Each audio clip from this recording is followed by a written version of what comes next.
Vest da Džihan neće doći, da je poslao samo prstenove Bejzi, je šokirala sve prisutne.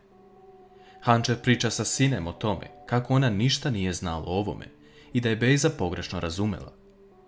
Hančer odlazi, ali u tom trenutku se pojavljuje Mukader, koja pita sinem gde je Hančer. Sinem govori da je otišla i jako se naljutila na Džihana, što je opet iskoristio priliku da joj pokvari planove. Mukader govori sinem da i ona povede računa kako se ponaša i da ne gleda kako ko izgleda, već kakve su mu namere. Hančer odlazi kod Džihana u kancelariju i pita ga zašto je opet našao način da joj sve pokvari, kada je samo htela da se ne osjeća dužnom prema njegovom detetu.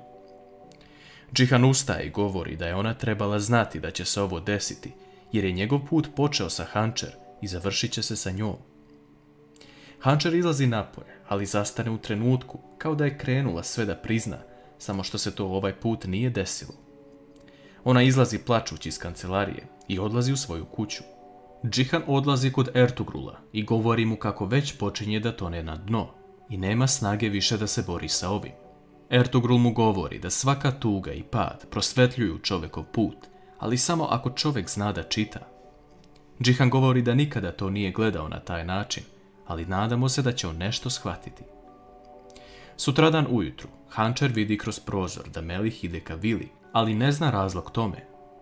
Melih se nalazi sa sinem, a ona mu govori šta se sinoć desilo. Melih ne može da razume Džihana i njegova glava je u haosu zato što radi noćne smene jako često. Melih tada pita sinem šta će njih dvoje da rade, jer moraju početi da gledaju svoje živote.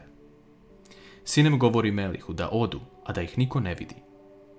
U tom trenutku se pojavljuje Hančer i vidi kako Melih i sinem pričaju. Sinem odlazi u vilu, a Hančer pita Meliha zašto je on došao ispred vile. Melih joj govori da je samo prolazio i pozdravio se sa sinem, te odlazi u kuću. Hančer priča sa Melihom u kući o tome kako treba da odu odavde, jer Džihan neće odustati od ovoga. Melih govori Hančer da je umoran i da će pričati kasnije kada se malo odmori. On razmišlja o sinem i ne želi drugi put da je izgubi, a na sve načine je pokušao da zaštiti Hančer, ali mu je teško da je ostavi na kraju puta. Šta će Melih odlučiti i da li će reći istinu Hančer? Doktorka koju je Bejza predložila za Hančer, Fusun Kaba, zove Bejzu govoreći da ima 15 minuta da dođe na mesto na koje su se dogovorile.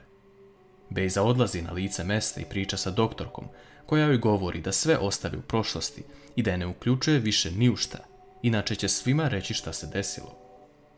Sve to prati i snima Sila, koja kreće sa telefonom da pošalje ovo gde je potrebno. Da li će Sila početi da razotkriva Bejzu?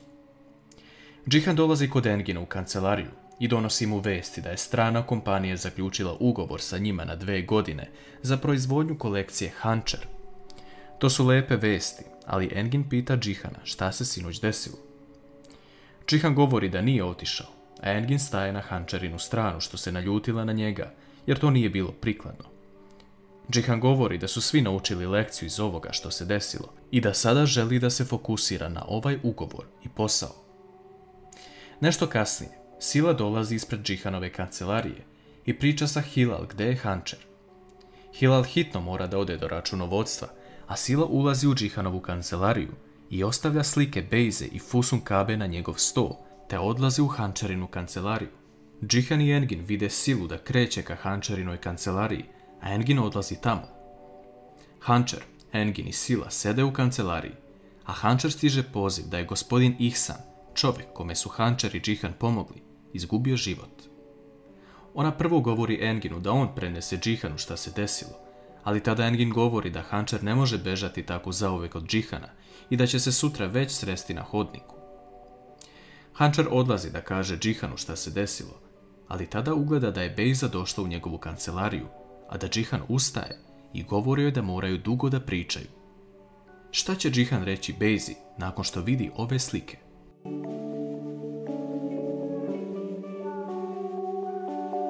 Nusret je nagovorio Bejzu da ode i uradi šta god je potrebno kako bi se vratila u vilu, jer im je to jedini cilj koji imaju. Bejza odlučuje da ode kod Džihana u kancelariju i popriča sa njim o svemu, tako što će mu oprostiti za sve i vratiti se sa bebom u vilu. Džihan ustaje i govori Bejzi da moraju dugo pričati, a sve to gleda Hančer.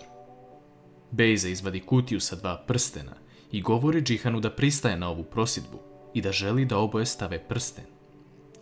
Džihan govori da su mu nedostajali Bejza i beba, a Hančer, čuvši to, odmah odlazi i shvata da nema načina za pomirenje sa Džihanom. Ona se vraća u kancelariju i govori Enginu i Sili da su se Džihan i Bejza pomirili, te da zato nije mogla da uđe u njegovu kancelariju. Džihan govori Bejzi da će on kasnije staviti prsten, jer sada ima posla, ali da ona uzme bebu i da se vrati u vilu. Bejza ponosno dolazi pred svog oca Nusreta i govori da ona sada napokon jedina žena Džihana Daviroglua, te kreće nazad u vilu.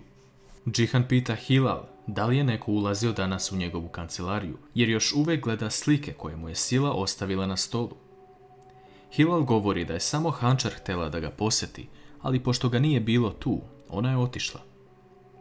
Džihan tada odlazi u Hančarinu kancelariju i pita je zašto je dolazila da ga traži. Hančer govori da je gospodin Ihsan ostao bez života i da je krenula u bolnicu. Džihan se šokira kada to čuje i odmah odlazi sa Hančer zajedno. Doktor izlazi i govori da se niko nije javio i da su odlučili da pošalju opštini da njegovo telo sahrane na groblje za nepoznate osobe. Džihan se protivi tome i govori da to nikako ne rade. Već da će on uraditi sve što je potrebno da to prođe po protokolu i kako je Ihsan zaslužio. Doktor govori da će srediti papire kako bi preuzeli njegovo telo, ali u tom trenutku Džihan dobija novog posetioca, a to je Fusun Kaba.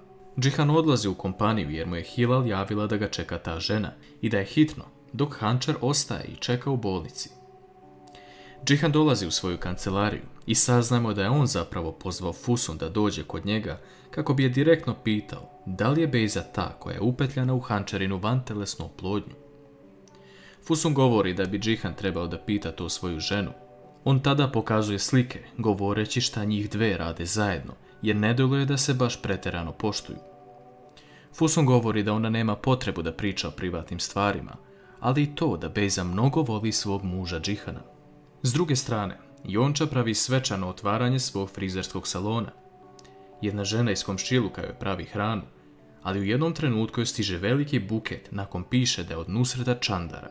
Jonča se šokira nakon što ovo vidi, jer zna da je Nusret neće tako lako ostaviti na miru. Ubrzo nakon toga, Nusret dolazi u Jončinu radnju, govoreći da on prvi počasni gost, te joj ostavlja nešto novca i diskretno joj se udvara, ali i pokazuje da je neće ostaviti na miru tek tako. Džihan dolazi u vilu, a Gusu mu govori da ga Bejza čeka i da je danas čitav dan srećna i da joj oči blistaju. Džihan odlazi u sobu kod bebe, a iza njega se pojavljuje Bejza u venčanici koju je nosila na njihovom prvom venčanju.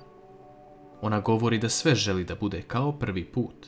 Džihan joj odobrava to, govoreći da pažljivo odabere kakva će ceremonija biti i koga će pozvati. Mislimo da Džihan nešto opet planira, ali šta je to ovaj put? Nešto kasnije, Džihan šalje poruku Hančer da se sutra nađu u 9 sati u bolnici, na šta Hančer odgovara samo sa dobro.